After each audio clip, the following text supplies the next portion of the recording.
Baby Tones.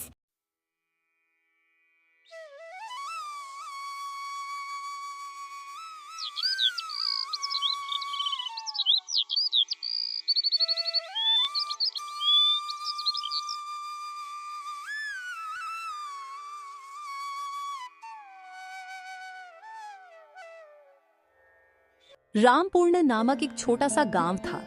यहाँ के लोग सालों से अपने शांत माहौल, अच्छे और सीधे साधे सरल जीवन शैली के लिए जाने जाते थे। लेकिन बीते कुछ समय में यहाँ मौसम के मिजाज तेजी से बदलने लगा था। गर्मियाँ सहनीय होती जाती थी और फसलें सूखने लगी थी। सभी लोग गर्मी में बहुत परेशान थे। फिर भी गांव के लोग एक दूसरे की मदद करते हुए जीवन चलाने की कोशिश करते। इस गांव के कुछ दूरी पर पहाड़ी इलाकों में एक प्राचीन गुफा था, जहां एक वृद्धा साधु रहा करते थे। उनके बारे में कहा जाता था कि वह बड़े ही दयालु और अनुभवी साधु है। कुछ लोगों ने उन्हें साधु और कुछ ने उन्हें फकीर समझा, लेकिन असल में वह एक व्यक्ति है। उनका नाम महानंद था, जो वर्षों से तपस्या कर रहे थे। वह अपने दिव्याताप से पहाड़ की उग्र जलवायु को भी सहन कर लेता था, परंतु इस बार मौसम इतना भयानक रूप ले चुका था कि उनके सहन शक्ति भी चुकने लगी थी। है ऊपर वाले, एक ऐसी परीक्षा है। मेरी शरीर की सारी शक्ति मानो खो गई है। इस भीषण गर्मी में भी मैंने सदा उपवास और साधना को ही अपना जीवन बना लिया था, पर अब शरीर जवाब दे रही है। गर्मी से साधु महाराज के हालात खराब होने लगी थी। गुफा के बाहरी इलाका में सूरज की रोशनी इतनी तेज थी कि अगर कोई बाहर खड़ा होता तो कुछ ही देर में पसीने से लथपथ हो जाता। पहाड़ी इलाका में जो छोटे मोटे तालाब थे वह भी सूख चुके थे और वह पानी के बिना और भी तड़प रहे थे। ऐसे में साधु बाबा ने सोच लिया कि आज उनको किसी भी तरह गांव जाकर लोगों से सहायता लेनी ही पड़ेगा। गुफा में अब और रुकना जीवन के लिए खतरा हो सकता है। सुबह का समय था, पर धूप इतनी तेज की लगती थी कि मानो दोपहर हो गई हो। साधु नंदू अपने शरीर को संभालते हुए धीरे धीरे पहाड़ से उतर रहे थे। ओके गला सूख चुका था, पर मन में अभी भी उम्मीद थी कि गांव के लोग उनकी सहायता जरूर करेंगे। रास्ते में उन्हें एक चरवाहा मिलता है, जो अपने बकरियों को चराने पहाड़ ले जा रहा था। अरे बाबा जी, आप इस भीषण गर्मी में कहाँ निकल कर जा रहे हैं? आपकी तबीयत तो ठीक है ना? बेटा, मुझे पानी की आवश्यकता है। बहुत कष्ट में हूँ। क्या तुम्हारे पास पानी है? वह चरवाहा परेशानी में पड़ जाता है। उसके पास भी एक पानी का बोतल था, जो पूरे दिन उसके लिए काफी मुश्किल से चला था। कुछ देर सोचने के बाद वह थोड़ा पानी साधु को दे देता है। बाबा, मेरे पास ज्यादा पानी नहीं है, पर जो है वह आपको दे रहा हूँ। आप गांव पहुंचकर और किसी से भी मदद मांग लेना। साधु को थोड़ी राहत मिलती है। साधु उसे आशीर्वाद देकर आगे बढ़ जाते हैं। जब साधु गांव के पास पहुंचते हैं तो देखते हैं कि गांव के पास में ही एक ही हुआ था, जो अब लगभग सूख चुका था। गांव के लोग दिन भर उसका पानी निकालकर अपने अपने काम पर लगाते थे। साधु महानंद जब गांव में दाखिल हुए तो सबसे पहले उन्हें तेज धूप ने उतना तापमान दिया कि उनके गर्दन पर चमकते पसीने की बूंदें आ गई। गांव के गलियों से गुजरते हुए देखते हैं, अधिकतर मकान मिट्टी के बने थे। कुछ बैल बेचैन होकर खड़े थे। थोड़ी दूर जाते पर साधु को कुछ लोग दिखाई देते हैं, जो मिलकर एक जगह पर काम कर रहे थे।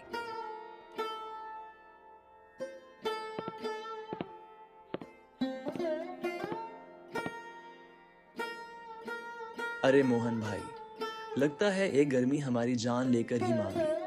इतनी गर्मी, ऊपर से गर्म हवा शरीर को जला दे रही है।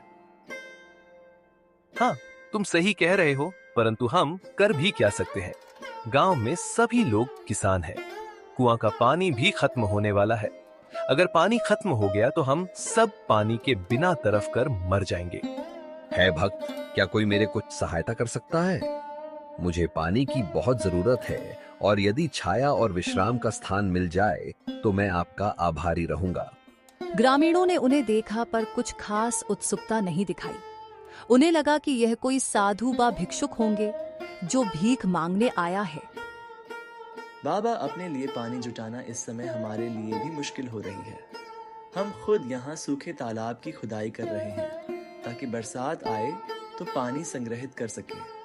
ऐसा नहीं है कि हमारे पास कोई भंडार है जिस पे हम पनी लुटा दें। मैं समझ सकता हूं बेटा, पर मेरी हालत बहुत खराब है। मैं पहाड़ से नीचे आया हूं, गुफा में रहता था। इस अत्यधिक गर्मी के कारण मेरा शरीर साथ नहीं दे रहा है।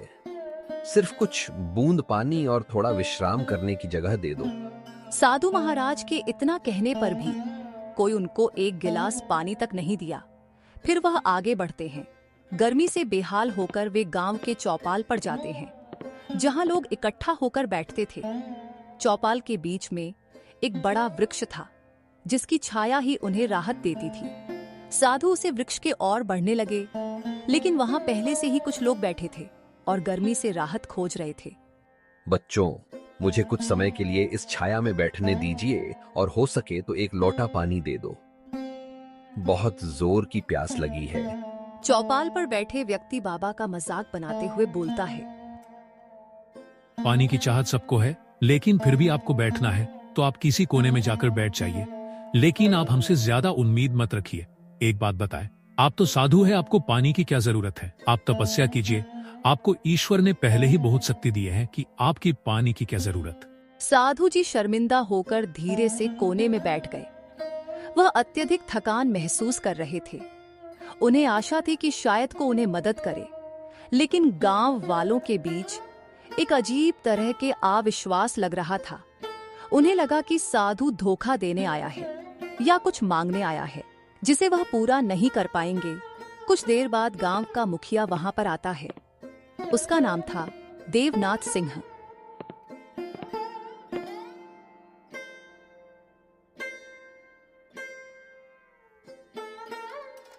मैंने सुना है कि आप गुफा में रहते हैं और गांव में आकर मदद मांग रहे हैं।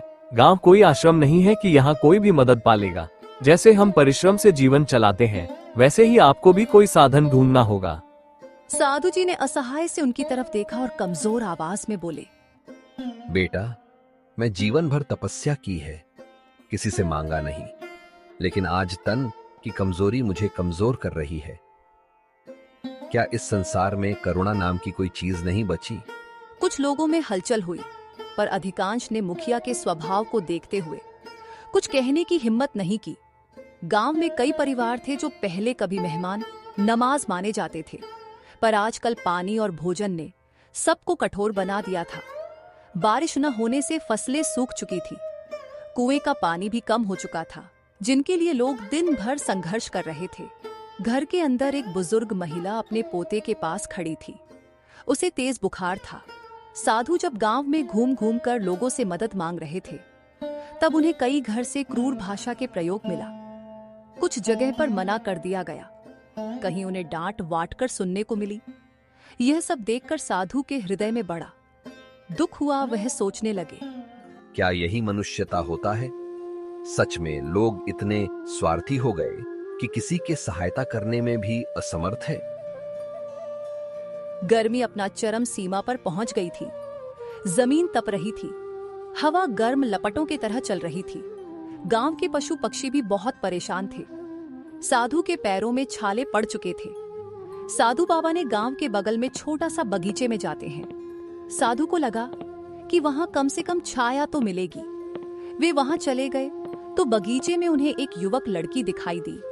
वहां लकड़ियां जमा कर रही थी। वे इस भीषण गर्मी में भी काम कर रही थी। बेटी, क्या तुम एक लोटा पानी दिला सकते हो? मैं बहुत प्यासा हूँ। लड़की के चेहरे पर दया का भाव था, लेकिन वह भी असमर्थ जताते हुए बोली, बाबा, मैं आपको पानी जरूर देता, पर हमारे घर में भी इतनी सीमित है। रोज कुएं पर जाकर लंबी लाइन लगानी पड़ती है, तब जाकर 1-2 मटका भर पाती हूँ। माफ कीजिए, मुझे डर है कि घर के लोग नाराज ना हो जाएं। इतना कहकर बे वहां से चली गई।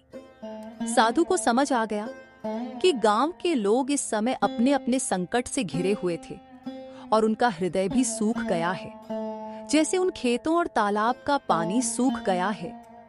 फिर भी साधु ने बगीचे के एक कोने पर बैठकर आखिरी बार प्रार्थना की, हे ईश्वर, आदि कोई चरम पर हो तो दया का अंगूर फूटनी चाहिए, किंतु यहाँ तो मानवता ही विलुप्त हो रही है। ऐसा क्यों? अगले कुछ दिन साधु के लिए कठिन साबित हुए। उन्हें पर्याप्त भोजन तो दूर, पीने का पानी भी नहीं मिला। तेज गर्मी ने उनका शरीर मानो पिघल रही थी।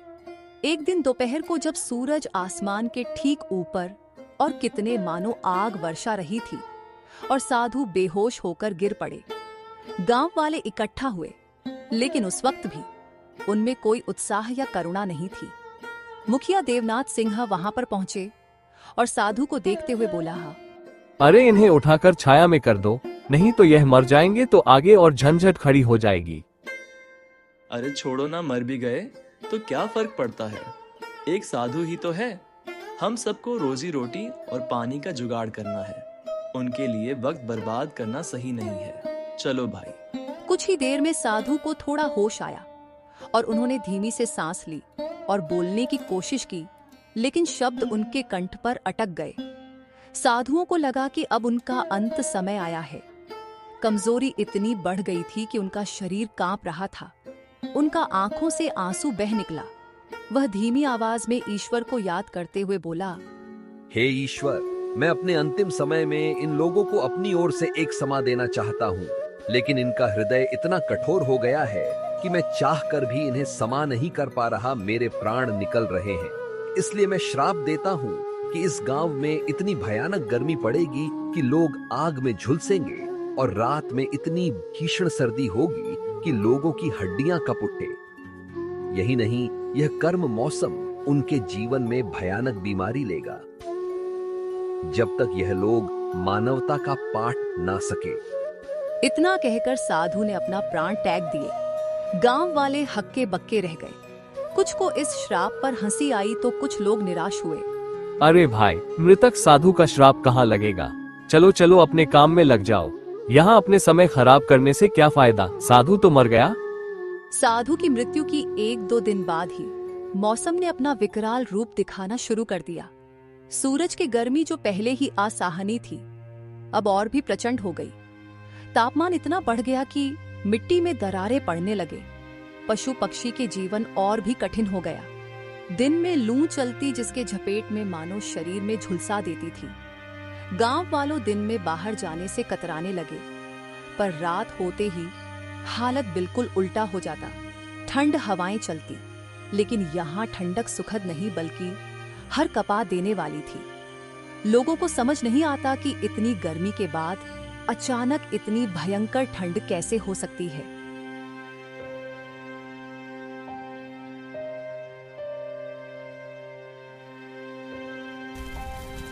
अरे मोहन भाई, मौसम का मिजाज कुछ समझ नहीं आ रहा। कैसा मौसम हो गया है, जो दिन में तेज गर्मी और रात को हार कपने आने वाली ठंड। ऐसा तो मैं अपने जीवन में पहली बार देख रहा हूँ। हाँ, तुम सही कह रहे हो। मुझे भी कुछ समझ नहीं आ रहा कि ये हो क्या रहा है। अब तो लोगों की तबीयत भी बिगड़ रही है और बच्चों की निमोनिया होने लगी और बुजुर्ग मरने लगे। इस तरह मौसम ने गांव के हालात बिगाड़ दिया। दिन में गर्मी, रात में निमोनिया, सर्दी, जुकाम जैसा बीमार चलने लगी। देवनाथ सिंह ने महसूस किया, हालात हाथ से निकल रहे हैं। दिन के समय कोई खेत में काम नहीं कर पा रहा, फसलें जल रही है, पशु मर रहे हैं, पीने का पानी कम हो रहा है और रात में लोग कांप कांप कर सो नहीं पा रहे। बीमारियां फैल रही है, बच्चे बुखार से तप रहे हैं और बूढ़े मर रहे हैं। यह एक मुसीबत है। मुझे इस पर जल्दी कुछ फैसला लेना होगा। अगले दिन मुखिया ने एक बैठक बुलाई। गांव के सभी प्रतिष्ठित लोग और आम आदमी वहां पर थे। सभी के चेहरे पर चिंता झलक रही थी। यहाँ परिस्थिति आप हाथ से बाहर हो रही है। दिन में हम जलते हैं और रात में ठिठुरते हैं। गांव के कई बच्चे और बुजुर्ग बीमार पड़ चुके हैं। अगर ऐसे ही चलता रहा तो हमारा गांव उजड़ जाएगा। मुझे लगता है कि यह सब उस साधु का श्राप का नतीजा है। भीड़ में हलचल हुई। कुछ लोग मानने को तैयार नहीं थे कि श्राप जैसी कुछ भी चीज होती है। अरे मुखिया जी, आप भी क्या उसे मामूली साधु की श्राप के चक्कर में पड़ रहे हो? श्राप नाम की कोई चीज होती है क्या?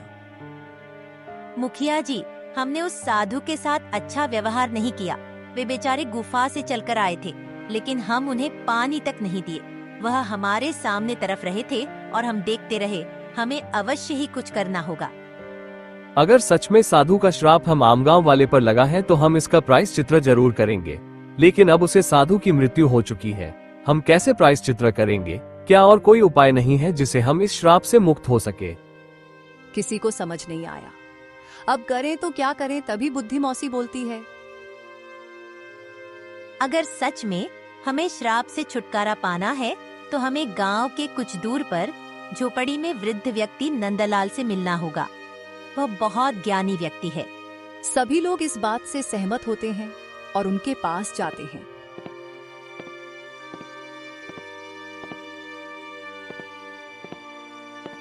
वहां जाकर उनको सारी बात बताते हैं और वह नंदूलाल बोलते हैं, मैं उस साधु बाबा को जानता था और मैंने सुना था।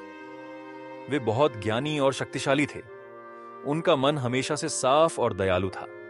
उनका श्राप का कारण तुम्हारे व्यवहार है। अगर तुम लोग उसका प्रायश्चित करना चाहते हो तो हमें सबसे पहले उनका शरीर को ढूंढकर उनका अंतिम संस्कार करना होगा। सुनने में आया है कि वह बगीचे में ही अपना प्राण त्याग दिए थे। लोग उनके बात से सहमत हुए। हाँ, ऐसे ही होगा। लेकिन क्या सच में ये सब करने से गांव का श्राप मिट जाएगा? श्राप तभी समाप्त होगा जब हमारे हृदय में मानवता लौट आएगा। हमें दयालु और परोपकारी बनना होगा। दूसरे की मदद करनी होगी, तभी सब कुछ ठीक होगा। गांव का लोग एकजुट होकर बगीचे में पहुंच गए और साधु की शरीर पड़ा हुआ था। उसको लेकर परंपरा के अनुसार उनका अंतिम संस्कार किया गया।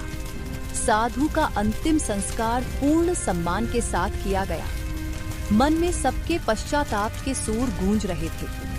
मुखिया बाबा के पास खड़े प्रार्थना किया, हे बाबा, हमें क्षमा करो। हमने आपके साथ जो दुर्व्यवहार किया, इसलिए हम सभी बहुत लज्जित हैं। अब हम वचन देते हैं, किसी भी जरूरतमंद को कभी निराश नहीं करेंगे।